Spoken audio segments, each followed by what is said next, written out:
জাতীয় থেকে আন্তর্জাতিক, প্রান্তিক জনপদ থেকে নগর চারপাশে ঠিক কি ঘটছে এই মুহূর্তে তারই আয়োজন এখন চারদিক। আপনার সঙ্গে আছি মোর্শেদ মিয়াজি। সকালে কক্সবাজারের রোহিঙ্গা বিষয়ে ৩ দিনের অংশীজন সংলাপে অংশ নিয়ে একথা বলেন তিনি। ডক্টর ইউনুস আরও বলেন, সম্পদ এবং সামর্থ্যের সীমাবদ্ধতা সত্ত্বেও রোহিঙ্গাদের জীবন বাঁচাতে মানবিক কারণে বাংলাদেশ সীমান্ত খুলে দিয়েছিল। রোহিঙ্গাদের নিরাপদ প্রত্যাবাসনের প্রতিশ্রুতি দিয়ে ন্যায় বিচার এবং জবাবদিহিতা নিশ্চিতে ৭ দফা প্রস্তাব দেন প্রধান উপদেষ্টা। পাশাপাশি ফেব্রুয়ারিতে অনুষ্ঠিত হতে যাওয়া আগামী জাতীয় নির্বাচন নিয়েও কথা বলেন doctor Yunus.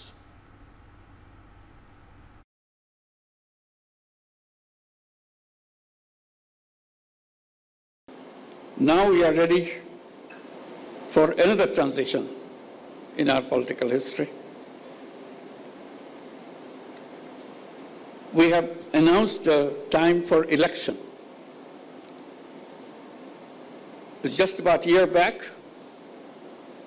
we had the uprising mixed with the killing spree. And the country has come to this stable enough and ready to have the election. So we announced the election in the first half of February 2026. Rohingya প্রত্যাবাসন ইস্যুতে কক্সবাজারে দ্বিতীয় দিনের মতো চলছে অংশীজন সংলাপ। এ নিয়ে সবশেষ খবর জানাতে কক্সবাজার থেকে সরাসরি যুক্ত হচ্ছেন সহকর্মী নাজমুস সাকিব। সাকিব, সম্মেলনের আজকের সেশনে আর কি রয়েছে জানাবেন বিস্তারিত। মোর্শেদ, আজকে কিন্তু দ্বিতীয় দিনের সংলাপ চলছে। অর্থাৎ গতকাল থেকে যে সংলাপ শুরু হয়েছে, সকাল থেকে এখন পর্যন্ত প্রায় 4 থেকে 5টি সেশন কিন্তু হয়েছে। প্রথমার্ধে আমরা দেখেছি যে প্রধান উপদেষ্টা ডক্টর মোহাম্মদ ইউনুস তিনি কিন্তু কথা বলেছিলেন এবং তিনি তার পক্ষ থেকে যেটা জানাচ্ছিলেন যে রোহিঙ্গা সিচুয়েশন পরিবর্তনের জন্য সেটার জন্য কিন্তু আসলে মিয়ানমারকে খুব বেশি আন্তরিক হতে হবে, না হলে যে রোহিঙ্গাদের প্রত্যাবাসন কিংবা তাদেরকে তাদের দেশে ফেরত পাঠানোর ব্যাপারে যে আলোচনা সেটা আসলে খুব বেশি কার্যকর হবে না বলে তিনি মনে করেছেন।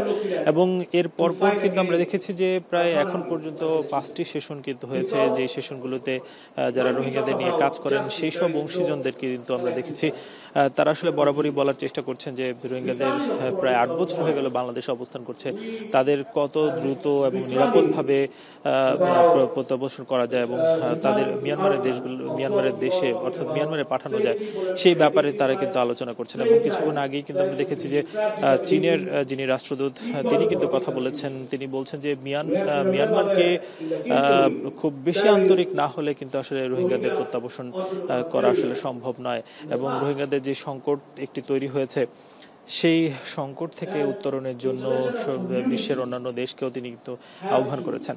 আমরা এর আগের যে সেশনগুলো হয়েছে সেখানে দেখেছি যে সেখানে কিন্তু আন্তর্জাতিক যে সংস্থাগুলো আছে ইউএনএইচসিআর থেকে শুরু করে সেই সংস্থাগুলো কিন্তু বরাবরই একটি দাবি আসলে তুলছে এবং বলছে যে রোহিঙ্গা ইস্যুটি নানা সময় আসলে পিছিয়ে পড়ে যায় এবং সেই সংকট যে একটা তৈরি হয়েছে সেই সংকটটা আসলে নিয়ে বারবার আলোচনা হয় না, যার ফলে তাদের আসলে মোটা গিয়ে বক্তব্য একটাই যে রোহিঙ্গাদের যাতে দ্রুত নিরাপদ প্রত্যাবাসন করা যায় সেই বিষয় কিন্তু তাদের পক্ষ থেকে বারবার বলা হয়েছে।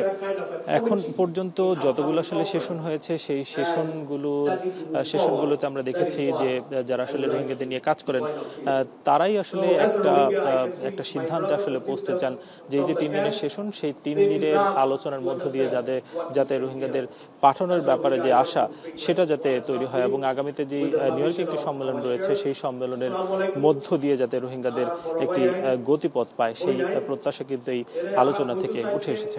এই ছিল কক্সবাজার থেকে সবশেষ মোর্শেদ। রোহিঙ্গা প্রত্যাবাসন ইস্যুতে কক্সবাজারে দ্বিতীয় দিনের মতো চলছে অংশীজন সংলাপ। সেখান থেকে সবশেষ জানাচ্ছিলেন সহকর্মী নাজমুস সাকিব।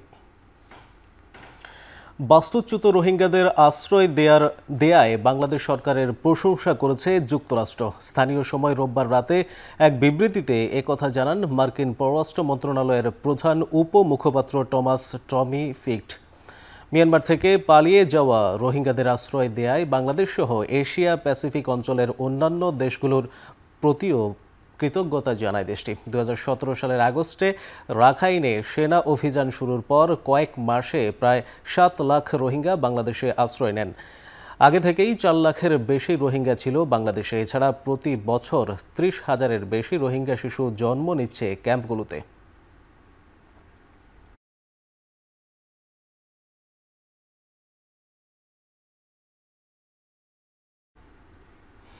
হযরত শাহজালাল আন্তর্জাতিক বিমানবন্দরের 3rd টার্মিনালে বিদেশি অপারেটর নিয়োগের কাজ চলছে বলে জানিয়েছেন বেসামরিক বিমান পরিবহন ও পর্যটন উপদেষ্টা শেখ বশির উদ্দিন। বিকালে সচিবালয়ে সাংবাদিকদের তিনি জানান, ফ্লাইট এক্সপোর্ট কেলেঙ্কারির ঘটনায় ইন্টারপোলের সাহায্য নেওয়া হবে। এ সময় বেসামরিক বিমান পরিবহন ও পর্যটন সচিব জানান, লাইসেন্সবিহীন ট্রাভেল এজেন্সির বিরুদ্ধে ব্যবস্থা নিতে সারা দেশের জেলা প্রশাসকদের নির্দেশ দেওয়া হয়েছে। আমরা এরই মধ্যে সকল জেলা প্রশাসকদেরকে লাইসেন্সবিহীন ট্রাভেল এজেন্সিদেরকে মোবাইল কোড দিয়ে যেন ধরতে পারে সেই জন্য আমরা অলরেডি অনুরোধ জানিয়েছি এবং ইতোমধ্যে আমাদের কিছু কিছু জেলা প্রশাসক অলরেডি মোবাইল কোড শুরু করেছে। প্রত্যেকটা টিকিটে তার জন্য মূল্য লেখা থাকে এবং ট্রাভেল এজেন্টের নাম লেখা থাকে এবং তার নিবন্ধন নাম্বার লেখা থাকে।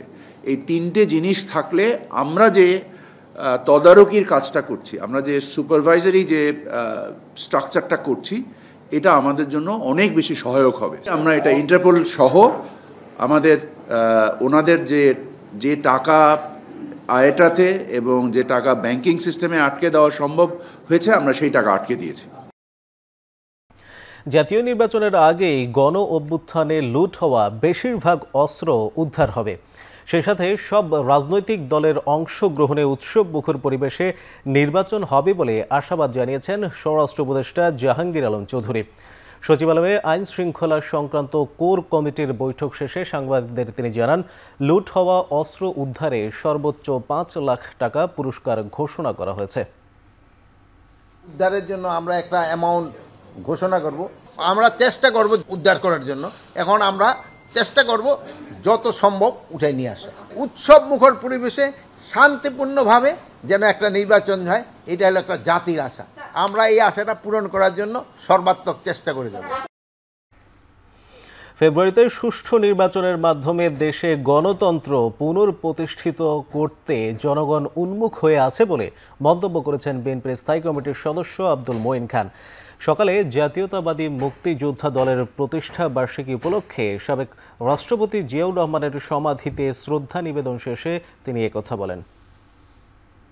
গণতন্ত্রকে বাস্তবায়ন করার জন্য, প্রতিষ্ঠা করার জন্য একটি মাত্র অস্ত্র রয়েছে, সেটা শেখ হাসিনার বন্দুকের গুলি নয়, সেটা হচ্ছে ভোটের অস্ত্র।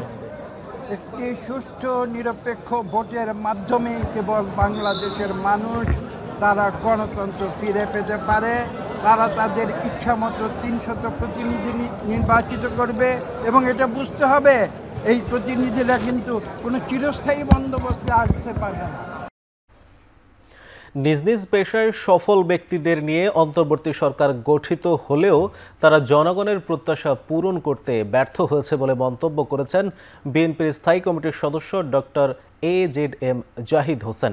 সকালে রাজধানীর সিরডেপ মিলনায়তনে সেন্টার ফর গভর্নেন্স স্টাডিজের উদ্যোগে শিক্ষা ও জনস্বাস্থ্য বিষয়ক সেমিনারে একথা বলেন তিনি বলেন, দেশের অবনতির জন্য অশিক্ষিত নয়, বরং শিক্ষিতরাই বড় দায়ী। অশিক্ষিতরা কখনো রাতের ভোট আয়োজন করেনি। ডাক্তার জাহিদ হোসেন বলেন, স্বাস্থ্য খাতে পর্যাপ্ত জনবল থাকলেও দক্ষতার ঘাটতি রয়েছে। এ খাতে সুশৃঙ্খল করতে হলে জবাবদিহিতা নিশ্চিত করতে হবে। তিনি জানান, বিএনপির 31 দফা কর্মসূচিতে প্রাথমিক থেকে উচ্চ শিক্ষা পর্যন্ত খাতটিকে বিশেষ গুরুত্ব দেওয়া হয়েছে। একই সঙ্গে স্বাস্থ্য খাতে জবাবদিহিতা বাড়ানো গেলে কাঙ্ক্ষিত উন্নয়ন সম্ভব হবে। এ সময় শিক্ষা খাতে বেসরকারি শিক্ষা প্রতিষ্ঠানগুলোকে এগিয়ে আসার আহ্বান জানান তিনি।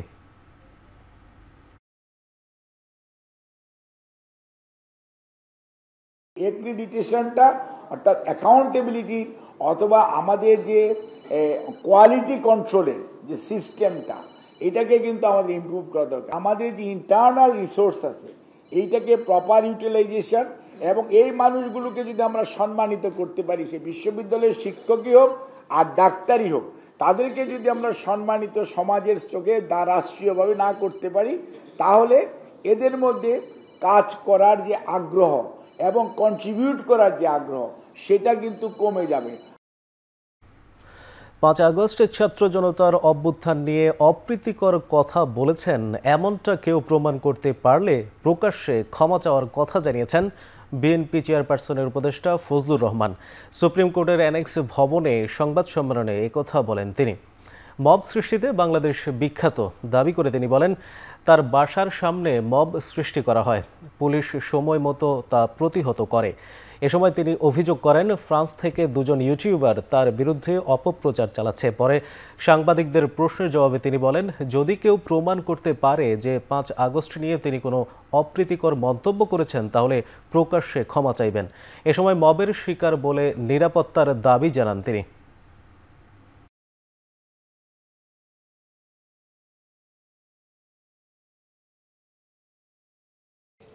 যদি আমার কোনো কথায় তোমরা মনে করে থাকো আমি দেশের বিরুদ্ধে কথা বলছি বা তোমাদের কর্মকাণ্ডের বিরুদ্ধে কথা বলছি, আমার বিরুদ্ধে মামলা করো, আমাকে গ্রেফতার করো, আমাকে শাস্তি দাও, কিন্তু আমাকে হত্যা করার জন্য আমার বাসা পর্যন্ত মব সৃষ্টি করে গিয়া, যেটা গত 1 বছর যাবৎ বাংলাদেশের সবচেয়ে, এই পৃথিবীতে এবং বাংলাদেশের সবচেয়ে একটা কুখ্যাত নাম মব, সেই মব জাস্টিস আমার উপরে কি চলতে পারে কিনা এবং চলবে কিনা আমি প্রথমে বাংলাদেশের মানুষের কাছে জিজ্ঞাসা করতে চাই।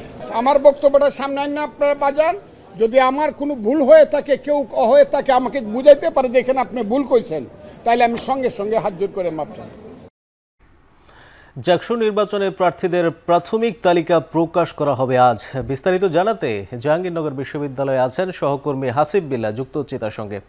হাসিব, তালিকা কি প্রকাশ করা হয়েছে জানাবেন?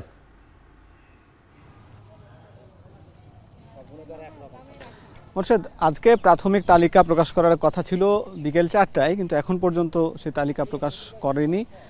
হয়তো আরও কিছুক্ষণ যাচাই বাছাই শেষেই মূলত তারা বলছেন সময় লাগবে এবং হয়তো সন্ধ্যার মধ্যে আজকেই সেটি প্রকাশ করার কথা, এবং সেটি এরপরে আবার 29 আগস্ট সেই চূড়ান্ত বাছাই তালিকা প্রকাশ করা হবে। তবে ইতিমধ্যে দেখা গেছে যে ছাত্র সংসদ নির্বাচনে যারা প্রার্থী হয়ে দাঁড়িয়েছেন তারা মূলত নিজেদের মতো করে ক্যাম্পাসে প্রচারণা চালাচ্ছেন। সেটি আনুষ্ঠানিক নয়, কিন্তু তবুও যারা যে দাঁড়িয়েছেন এজন্য বেশ আলাপ আলোচনায় উঠছে কারা প্রার্থী কারা ভোটার, এবং প্রার্থীরা প্রতিশ্রুতি দিচ্ছেন তারা ক্যাম্পাসে নির্বাচিত হলে এই ক্যাম্পাসকে বদলে এই ক্যাম্পাসের যে সকল সমস্যা আছে সেগুলো কিভাবে সমাধান করবেন সেই প্রতিশ্রুতিগুলো দিচ্ছে। ক্যাম্পাস মূলত জমে উঠেছে। আমরা দেখেছি যদি এখন এই ক্যাম্পাস ছুটি হয়ে গেছে, শিক্ষার্থীরা যারা সকালে এসেছিলেন তারা ক্লাসে চলে গেছেন, বিকেলে অনেকেই এখানে ক্যাম্পাসে আসেন, ঘুরতে আসেন, কিন্তু শিক্ষার্থীরাও যারা যাতায়াত করছেন তাদের মধ্যেও বেশ বিভিন্ন স্থানে যেসব চায়ের দোকান থেকে শুরু করে সবখানে এই নির্বাচন নিয়ে আলাপ আলোচনা হচ্ছে। এখন পর্যন্ত জাকসু নির্বাচনে 273 জন প্রার্থী মনোনয়ন ফর্ম সংগ্রহ করেছেন এবং জমা দিয়েছেন। তাদের বাছাই চলছে এবং এরপরে হল সংসদেও প্রায় 476 জন মনোনয়ন ফর্ম সংগ্রহ করেছেন, জমা দিয়েছেন এবং সেগুলো যাচাই বাছাই চলছে। এবং ইতিমধ্যে কিন্তু প্যানেল ছাত্র শিবির এবং ছাত্র সংসদ, বাংলাদেশ গণতান্ত্রিক ছাত্র সংসদ তারা প্যানেল দিয়েছে। ছাত্রদল এখনও প্যানেল দেয়নি, তারা বলছেন প্রার্থী তালিকা প্রকাশিত হলে দিবে। কিন্তু যদিও ছাত্রদলের মধ্যে কারা প্রার্থী হবার জন্য, ভিপি হবার জন্য অনেকেই দৌড়ে এগিয়ে আছেন, এ নিয়ে কিন্তু বেশ দর কষাকষি চলছে। এবং এছাড়া বাম সংগঠনগুলো তারাও প্যানেল ঘোষণা করবেন। তবে সব কিছু মিলিয়ে এই ক্যাম্পাসে যেহেতু সবাই আবাসিক শিক্ষার্থী বা বেশিরভাগই যেহেতু পরিপূর্ণ একটি আবাসিক এই প্রতিষ্ঠান, এখানে সবাইকে চেনেন, এখানে অনেকেই স্বতন্ত্র প্রার্থীরা রয়েছেন। এখানে বলছেন যে ব্যক্তি দেখে এই ভোট দেবেন প্রার্থীরা, কারণ ব্যক্তি হিসাবে এখানে সবাই যারা এই প্রার্থী হয়েছেন তারা অনেকেই পরিচিত, সবার সঙ্গে বন্ধুত্বপূর্ণ সম্পর্ক বা সৌহার্দ্যপূর্ণ সম্পর্ক আমরা দেখেছি। কোনো ধরনের কোনো জটিলতা বা অপ্রীতিকর ঘটনা এখন পর্যন্ত আমরা দেখিনি। মোর্শেদ, এই ছিল মূলত এই জাকসু নির্বাচনের খবরাখবর। জাহাঙ্গীরনগর বিশ্ববিদ্যালয় থেকে জাকসু নির্বাচনের সবশেষ জানাচ্ছিলেন সহকর্মী হাসিব বিল্লাহ। ডাকসু নির্বাচন ঘিরে চলছে নানা সমীকরণ। ডাকসুতে কাল থেকে আনুষ্ঠানিক প্রচারে নামবে সব প্যানেলের প্রার্থীরা। আজই শেষ হচ্ছে প্রার্থিতা প্রত্যাহারের সময়। এ মুহূর্তে মধুর ক্যান্টিনের সামনে ব্রিফ করছে ছাত্রদলের প্যানেল। সরাসরি চলে যাচ্ছে সেখানে। সেটা হচ্ছে যে হলগুলোতে বিভিন্ন গুপ্ত সংগঠন জুন ওয়াইজ, ওই যে ছাত্রলীগ যেভাবে জুন ভিত্তিক রাজনীতি করত, সেই জোন ভিত্তিক রাজনীতি করে এবং বিভিন্ন জোন ওয়াইজ ডামি ক্যান্ডিডেট দাঁড় করিয়ে দিয়েছে, ডামি প্রার্থী দাঁড়া করিয়ে দিয়েছে। যেখানে স্ট্রং ক্যান্ডিডেট আছে তাদের হচ্ছে যে সাথে মিলে না, তো তাদের সেই রকম স্ট্রং ক্যান্ডিডেটদের বিরুদ্ধে ডামি ক্যান্ডিডেট দাঁড় করানো হচ্ছে। এগুলো সাংবাদিক ভাইরা আপনারা এগুলো খুঁজে বের করবেন, এগুলোর বিরুদ্ধে আপনারা কথা বলবেন এবং এগুলোর বিহাইন্ড দ্য সিন আপনারা সামনে তুলে আনবেন। তারপর আগামীকাল থেকে আনুষ্ঠানিকভাবে নির্বাচনী প্রচারণা শুরু হচ্ছে। আমরা বিশ্ববিদ্যালয় প্রশাসন এবং নির্বাচন কমিশনকে বলেছি, এই যে হল ভিত্তিক যে প্রচারণা হবে, সেই প্রচারণাগুলো কোন ধাপে কোন পদ্ধতিতে হবে সেই বিষয়ে তারা একটা ফর্মুলা আমাদের সামনে উপস্থাপন করবে। কিন্তু নির্বাচন কমিশন এখনো পর্যন্ত সেই ব্যবস্থা কিংবা সেই ফর্মুলা আমাদের সামনে উপস্থাপন করেনি। এখন সেই ব্যবস্থা আপনার হচ্ছে যে প্রকাশ না করার কারণে আমরা যেভাবে প্রচারণা করতে যাই না কেন, সেটাকে নিয়ে আমরা আশঙ্কা করছি বিভিন্ন গুপ্ত সংগঠনের সদস্যবৃন্দ আমাদেরকে নিয়ে মব করার সম্ভাবনা আছে। এজন্য নির্বাচন কমিশনকে বলছি, অতি দ্রুত কোন কোন প্রক্রিয়ার মধ্য দিয়ে হলগুলোতে আমরা নির্বাচনী প্রচারণা কার্যক্রম চালাবো সেটা আপনারা প্রকাশ করেন, নতুবা গুপ্ত সংগঠন কিংবা অন্যান্য যে সংগঠনগুলো আছে প্রার্থীদেরকে রাজনৈতিকভাবে মোকাবেলা করতে ব্যর্থ হয়ে তাদের বিরুদ্ধে অপপ্রচার চালানোর সম্ভাবনা আছে, আর সেগুলো সেই গ্রুপগুলো দিয়ে চালাবে যে গ্রুপগুলোর নাম আমরা বলেছি। সুতরাং যা বলছি প্রত্যেকটা বিষয়ে যদি লেভেল প্লেইং ফিল্ড দিয়ে নির্বাচন সুষ্ঠু করতে চান, এইগুলো সম্পর্কে ব্যবস্থা আপনাদেরকে নিতে হবে। তারপর হচ্ছে যে গতকালকে আমরা হচ্ছে যে ডাকসুতে আমাদের মেয়েদেরকে নিয়ে বসেছিলাম, যে নির্বাচন কেন্দ্রিক কি অবস্থা প্যানেলগুলোর। তো আমি সেখানে একটি সেলফি ভিডিও করেছিলাম, আপনারা সাংবাদিকবৃন্দ অবশ্যই দেখেছেন, ম্যাক্সিমাম সাংবাদিকবৃন্দ হয়তো বা দেখে থাকতে পারেন। অত্যন্ত আশঙ্কার বিষয়, সেখানে অনেকে কমেন্ট করেছে, অনেকে না, কিছু সংখ্যক রিয়েল আইডি দিয়ে কমেন্ট করা হয়েছে যে রাতের রানী। পরবর্তীতে তার যখন ফেসবুক আইডি ঘাটতে গেলাম, গিয়ে দেখলাম সে লিখছে বাংলাদেশ জামাত ইসলামী জিন্দাবাদ। এই যে জামাত ইসলাম এবং ছাত্র শিবির 5 আগস্ট পরবর্তী সময়ে গোটা বাংলাদেশ জুড়ে নারীদেরকে নিয়ে কুৎসা রটাচ্ছেন, বিশেষ করে ঢাকা বিশ্ববিদ্যালয়ের মাটিতে জাতীয়তাবাদী ছাত্র দলের মেয়েদেরকে নিয়ে যে ধরনের নোংরা চর্চা করেছেন, এটা কোনোভাবেই কিন্তু আমাদের ধর্ম এবং অন্যান্য ইসলাম ধর্ম এবং অন্যান্য কোনো ধর্মেই কিন্তু এগুলো জায়েজ এবং স্বীকৃত নয়। ডাকসু নির্বাচনের নানা বিষয় নিয়ে ব্রিফ করছিলেন ছাত্রদল সমর্থিত প্যানেলের ভিপি প্রার্থী আবিদুল ইসলাম খান। নির্বাচনে কালো টাকা ব্যবহারের অপচেষ্টা হলে কঠোর ব্যবস্থা নেওয়ার হুঁশিয়ারি দিয়েছেন দুর্নীতি দমন কমিশনের চেয়ারম্যান মোহাম্মদ আব্দুল মোমেন। দুপুরে সংস্থাটির কার্যালয়ে সাংবাদিকদের প্রশ্নের জবাবে একথা জানান তিনি। ফেব্রুয়ারিতে জাতীয় সংসদ নির্বাচন হবে বলে আশা প্রকাশ করে দুদক চেয়ারম্যান বলেন, কালো টাকার ব্যবহার রোধে দুদক সহ সরকারি বিভিন্ন সংস্থা মাঠে তৎপর। দুপুরে সংস্থাটির কার্যালয়ে সাংবাদিকদের প্রশ্নের জবাবে একথা জানান তিনি। ফেব্রুয়ারিতে জাতীয় সংসদ নির্বাচন হবে বলে আশা প্রকাশ করে দুদক চেয়ারম্যান বলেন, নির্বাচনে কালো টাকার ব্যবহার রোধে দুদক সহ সরকারি বিভিন্ন সংস্থা মাঠে তৎপর।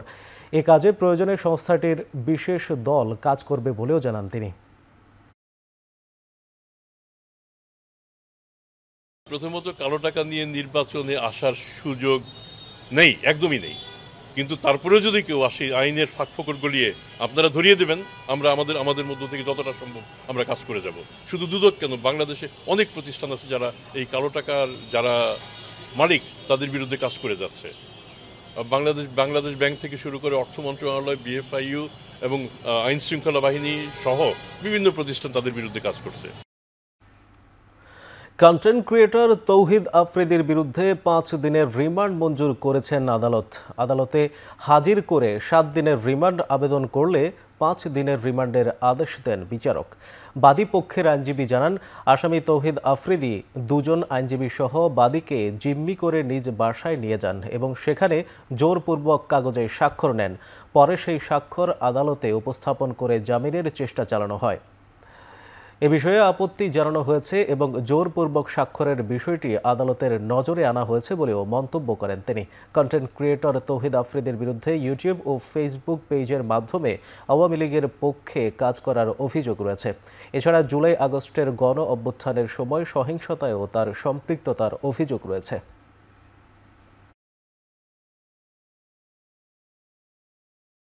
ছাত্র জনতার বিরুদ্ধে ছাত্রলীগ, যুবলীগ, আওয়ামী লীগ সহ মিডিয়া সহ সকলকে সে ইন্সপিরেশন করে এই হত্যায় সে সরাসরি যুক্ত ছিল।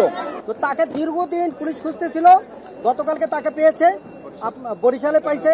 সিআইডি তাকে বিজ্ঞ আদালত আজকে প্রেজেন্ট করেছে।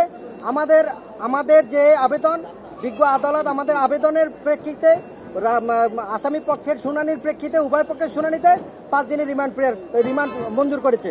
আজকে যে আদেশ হয়েছে 7 দিন রিমান্ড চাওয়া ছিল, 5 দিন রিমান্ড চেয়েছেন এবং আজকে জামিন নামঞ্জুর করেছেন। সে আদেশে আমরা সংক্ষুব্ধ হয়েছি। আমরা মনে করেছি সেখানে আইনের শাসন প্রতিষ্ঠিত হয় নাই, আমরা ন্যায় বিচার হতে বঞ্চিত হয়েছি।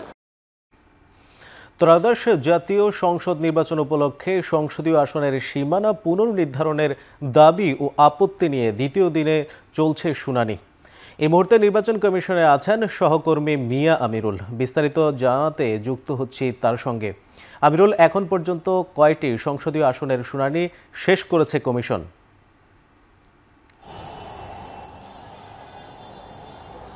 মোর্শেদ, আপনি যেমনটি বলছিলেন, আজকে দ্বিতীয় দিনের মতো শুনানি বলা চলে কিছুক্ষণ আগেই শেষ হয়েছে।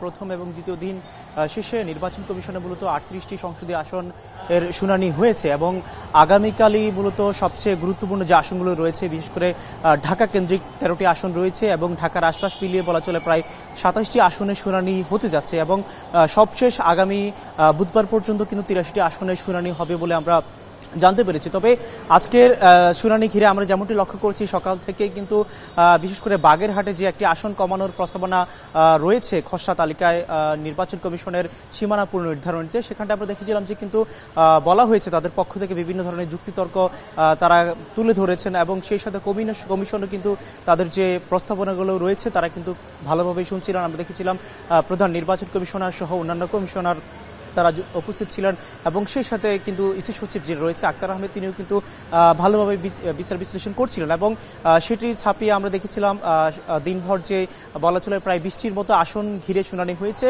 সবশেষ কিছুক্ষণ আগে আমরা দেখেছিলাম পার্বত্য চট্টগ্রামের একটি প্রতিনিধি দল, তারা কিন্তু শুনানি ঘিরে তারা তাদের মতামত তুলে ধরেছে। তারা যেটি বলছিলেন যে তাদের মূলত পার্বত্য চট্টগ্রাম ঘিরে যে 3টি আসন রয়েছে সেই আসনগুলোকে বৃদ্ধি করে 8টি আসনে উন্নীত করার প্রস্তাবনা তারা দিয়েছেন। তারা কারণ হিসেবে বিভিন্ন বিষয় তারা উপস্থাপন করেছেন। আপনি জেনে থাকবেন যেহেতু একটি সংসদীয় আসন ঘিরে বেশ কিছু তৎপরতা থাকে, সরকারের পক্ষ থেকে একটি বাজেট থাকে, সেই ক্ষেত্রে তারা যেটি বলছিলেন যে তারা নানাভাবে তারা বৈষম্যের শিকার হয়েছে। তারা যেটি প্রস্তাবনা দিয়েছেন কমিশন বরাবর যে পার্বত্য চট্টগ্রামে যে বর্তমান 3টি আসন রয়েছে সেই 3টি আসন থেকে 8টিতে করার জন্য তারা কিন্তু একটি প্রস্তাবনা দিয়েছেন এবং এর পাশাপাশি আমরা দেখেছিলাম গতকাল থেকে আজ পর্যন্ত যেহেতু 38টি সংসদীয় আসনের শুনানি হয়েছে, এর মধ্যে আমরা দেখেছিলাম আজকেই একটু শুনানি ঘিরে কিন্তু বলা চলে আজকে যেহেতু চট্টগ্রাম, খুলনা সহ বরিশালের বেশ কিছু এলাকা ছিল, সেই আসনগুলো কিন্তু আমরা দেখেছিলাম তাদের সবারই একটি কথা ছিল যে মূলত তারা জনসংখ্যা বিবেচনায় চান না, কেননা তারা সেই জায়গাগুলো যেহেতু নদী এবং বন্দর বেষ্টিত, তারা বলছিলেন যে তারা যেন প্রশাসনিক কিংবা ভৌগোলিকভাবে নির্ধারণ করা হয়। মোর্শেদ, সংসদীয় আসনের সীমানা পুনর্নির্ধারণের দাবি ও আপত্তি নিয়ে দ্বিতীয় দিনের শুনানি চলছে। নির্বাচন কমিশন থেকে সবশেষ জানাচ্ছিলেন সহকর্মী মিয়া আমিরুল। চট্টগ্রামে আইনজীবী সাইফুল ইসলাম আলিফ হত্যা মামলায় চিন্ময় দাস সহ 39 জনকে আসামি করে দেয়া চার্জশিট গ্রহণ করেছে আদালত। দুপুরে Chattogram metropolitan magistrate SM Alauddin শুনানি শেষে এই আদেশ দেন। শুনানিতে মামলার বাদী আলিফের বাবা জামাল উদ্দিন উপস্থিত ছিলেন। বাদী পক্ষের আইনজীবী সহকারী পাবলিক প্রসিকিউটর মোহাম্মদ রায়হানুল ওয়াজেদ চৌধুরী জানান, এই মামলায় নতুন করে এক আসামিকে অন্তর্ভুক্ত করার নির্দেশ দেন আদালত। নতুন করে পলাতকদের বিরুদ্ধে ওয়ারেন্ট ইস্যু করেছেন আদালত। এর আগে 10 আগস্ট আদালত রিপোর্ট শুনানির জন্য সমন জারি করেন। মামলায় ইসকন নেতা চিন্ময় কৃষ্ণ দাস সহ 20 আসামি গ্রেপ্তার এবং 19 জন পলাতক রয়েছেন।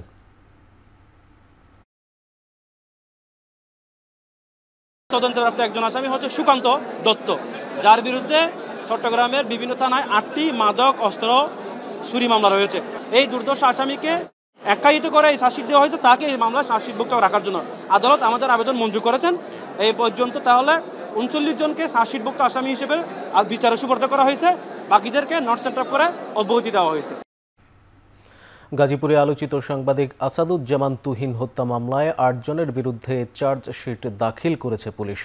রোববার মামলার তদন্ত কর্মকর্তা বাসন থানার উপপরিদর্শক দুলাল চন্দ্র দাস গ্রেপ্তার হওয়া 8 আসামির বিরুদ্ধে আদালতে চার্জশিট জমা দেন। সোমবার দুপুরে গাজীপুর মেট্রোপলিটন হেডকোয়ার্টার্সে ব্রিফিংয়ে এই তথ্য জানান পুলিশ। ব্রিফিংয়ে আরও জানানো হয়, তুহিনকে হত্যার ঘটনায় সিসিটিভি ফুটেজ বিশ্লেষণ ও তথ্য প্রযুক্তির সহায়তায় এই ঘটনায় জড়িত 8 জনকে গ্রেপ্তার করা হয়। পরে তাদের জিজ্ঞাসাবাদে ঘটনার সঙ্গে কেটু মিজান, তার স্ত্রী গোলাপি সহ 8 জনের সম্পৃক্ততা নিশ্চিত হয়ে চূড়ান্ত প্রতিবেদন দাখিল করা হয় আদালতে। তুহিনের ব্যবহৃত মোবাইল ফোন উদ্ধারের চেষ্টা চলছে বলেও জানান তিনি।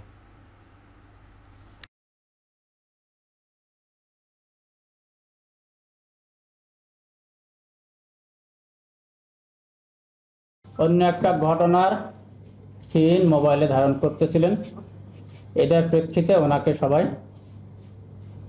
তো তারপর ক্ষিপ্ত হয়ে তাকে হত্যা করতে আসে। আসাদুজ্জামান তুহিন হত্যাকাণ্ডের সাথে জড়িত যে 8 জন ছিল সবাইকে আমরা গ্রেপ্তার করেছি এবং সবার নামে চার্জশিটে তাদের সবাইকে অন্তর্ভুক্ত করা হয়েছে।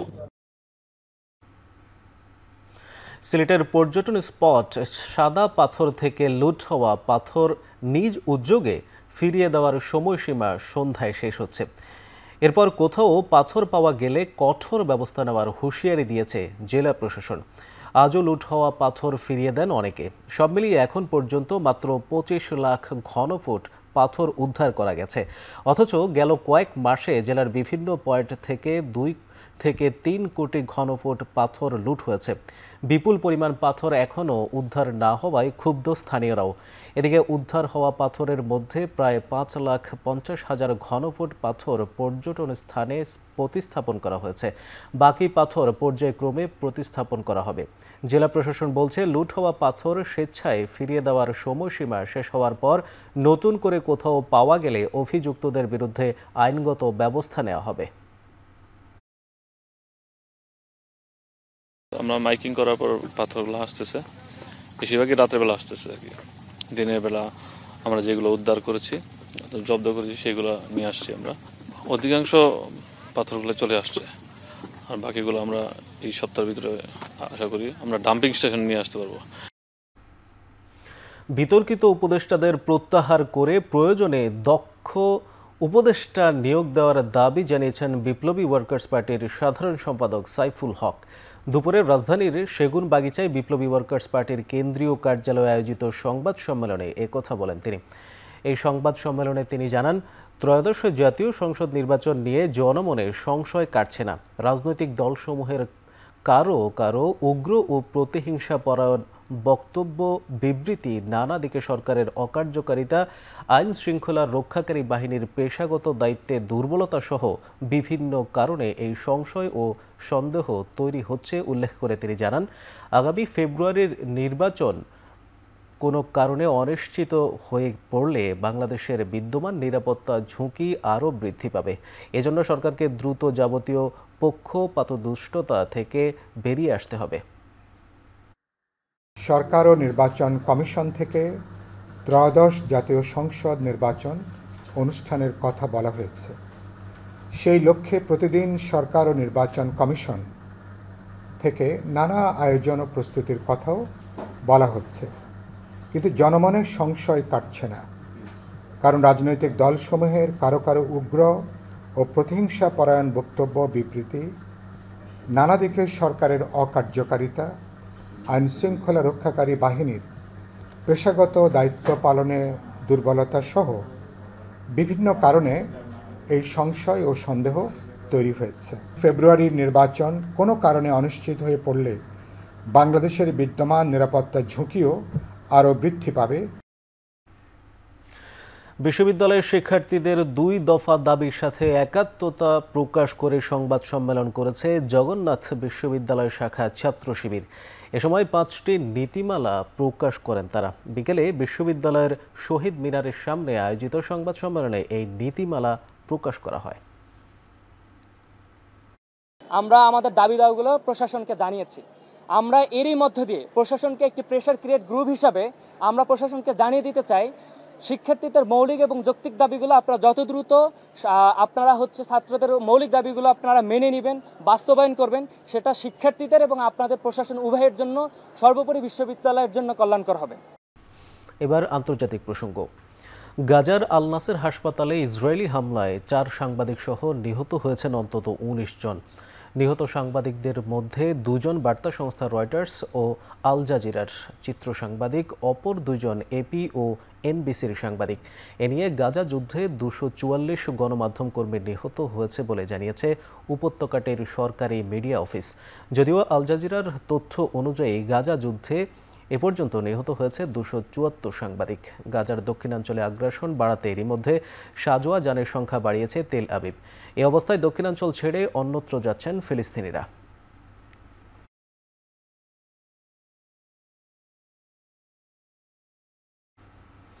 ইউক্রেনের সঙ্গে শান্তি চুক্তি করতে বেশ ছাড় দিয়েছেন রুশ প্রেসিডেন্ট ভ্লাদিমির পুতিন। এক টেলিভিশন সাক্ষাৎকারে এই কথা বলেছেন মার্কিন ভাইস প্রেসিডেন্ট জেডি ভ্যান্স। সে সময় ইউক্রেনকে নিরাপত্তা দেওয়ার ইস্যুতে পুতিনের ঘোষণার কথা তুলে ধরেন তিনি। এক্ষেত্রে জাতিসংঘের নিরাপত্তা পরিষদ ও বিশ্বের অনেক দেশ জামিনদার হতে পারে বলে জানান রুশ পররাষ্ট্রমন্ত্রী সের্গেই ল্যাভরভ। এক সাক্ষাৎকারে একথা বলেন তিনি। এ সময় দোনবাস না ছাড়া ও ইউক্রেনের কোনোভাবেই ন্যাটোতে যোগ দেওয়া হবে না বলেও আবারও মনে করিয়ে দেন রুশ পররাষ্ট্রমন্ত্রী। শান্তি চুক্তি আলোচনার মধ্যেই আরেক দফায় বন্দি বিনিময় করেছে রাশিয়া ও ইউক্রেন। রোববার দুপক্ষের 146 বন্দীকে মুক্তি দেওয়া হয়েছে বলে জানান রুশ প্রতিরক্ষামন্ত্রী।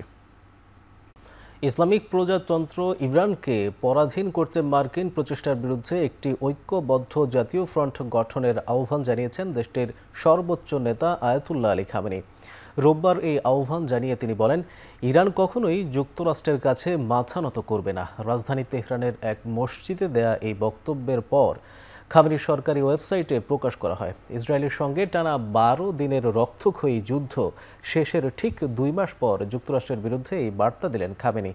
জুন মাসের যুদ্ধে ইরানের 3টি পারমাণবিক স্থাপনায় বাংকার বাস্টার বোমা দিয়ে হামলা চালিয়েছিল মার্কিন বাহিনী। আয়াতুল্লাহ আলী খামেনি অভিযোগ করেন, গত জুনে ইরানের গুরুত্বপূর্ণ পারমাণবিক স্থাপনা লক্ষ্য করে ইসরায়েল ও যুক্তরাষ্ট্র যে হামলা চালিয়েছিল তা ছিল ইসলামী প্রজাতন্ত্রকে অস্থিতিশীল করার পরিকল্পনার অংশ। নিজেদের পারমাণবিক কর্মসূচি নিয়ে ইউরোপের 3 দেশ ব্রিটেন, ফ্রান্স ও জার্মানির সঙ্গে বৈঠকে বসার কথা রয়েছে ইরানের। از چنین اهانت بزرگی به شدت رنجیده میشه و در مقابل اون کسانی و اون کسی که چنین توقع غلطی از ملت ایران داره با همه قدرت میسته। এবার খেলার প্রসঙ্গ। এশিয়া কাপের আগে নেদারল্যান্ডসের বিপক্ষে টি-20 সিরিজের আগে নিজেদের ঝালিয়ে নিচ্ছে বাংলাদেশ ক্রিকেট দল। সকালে সিলেট আন্তর্জাতিক ক্রিকেট স্টেডিয়ামে পূর্ণাঙ্গ অনুশীলন সেশন করেন ক্রিকেটাররা। নেদারল্যান্ডসের বিপক্ষে সিলেটে 3 ম্যাচের একটি টি-20 সিরিজ খেললেও জাতীয় দলের মূল টার্গেট সেপ্টেম্বরে অনুষ্ঠেয় এশিয়া কাপ। সে লক্ষ্যেই 20 আগস্ট থেকে সিলেটে অনুশীলন করছেন ক্রিকেটাররা। যদিও বৃষ্টি বাধায় ব্যাঘাত ঘটছে প্রস্তুতিতে। সোমবার সকাল থেকে রৌদ্রোজ্জ্বল থাকায় মূল মাঠে অনুশীলনে নেমে পড়েন লিটন দাসরা। স্ট্যান্ড বাই থাকা সৌম্য সরকার ও মূল দলের সঙ্গে অনুশীলন করেন। ওপেনার তানজিদ তামিম ও পারভেজ ইমন নতুন করে ব্যাটিং অনুশীলন করেন পেসার তাসকিন আহমেদ, শরীফুল ইসলাম ও খালেদ আহমেদের বিপক্ষে। পুরো সেশন তত্ত্বাবধান করেন প্রধান কোচ ফিল সিমন্স। এদিন মূলত পেসারদের পরখ করে দেখেন কোচ। সন্ধ্যায় ফ্লাড লাইটের আলোয় আবারও অনুশীলন করবেন ক্রিকেটাররা।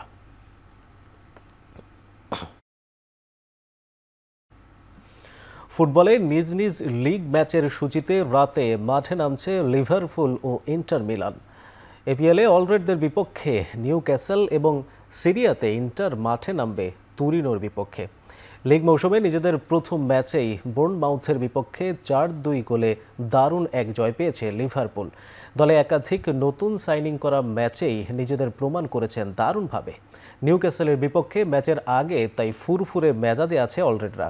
বিপরীতে নিউক্যাসল ইউনাইটেড প্রাক মৌসুম থেকেই ধুঁকছে। একাধিক খেলোয়াড়ের চলে যাওয়ার পর থেকেই ছন্দ নেই ম্যাকপাইরা। অপরদিকে ইতালিয়ান সিরিয়াতে নিজেদের প্রথম ম্যাচে মাঠে নামতে শিরোপা প্রত্যাশী ইন্টার মিলান। গেল মৌসুমে শেষ দিনে শিরোপা হারিয়েছিল দলটি। দুঃস্বপ্নের সেই ক্ষত শুকিয়ে এবার তাদের নতুন করে শুরু করার মিশন। শেষ করছি এখন চারদিক। এখন টেলিভিশন ওয়েবসাইটে দেখতে ভিজিট করুন www.ekhon.tv। এছাড়া ফেসবুকে দেখতে ভিজিট করুন facebook.com/tv.ekhon এবং ইউটিউবে দেখতে ভিজিট করুন youtube.com/c/ekhon tv।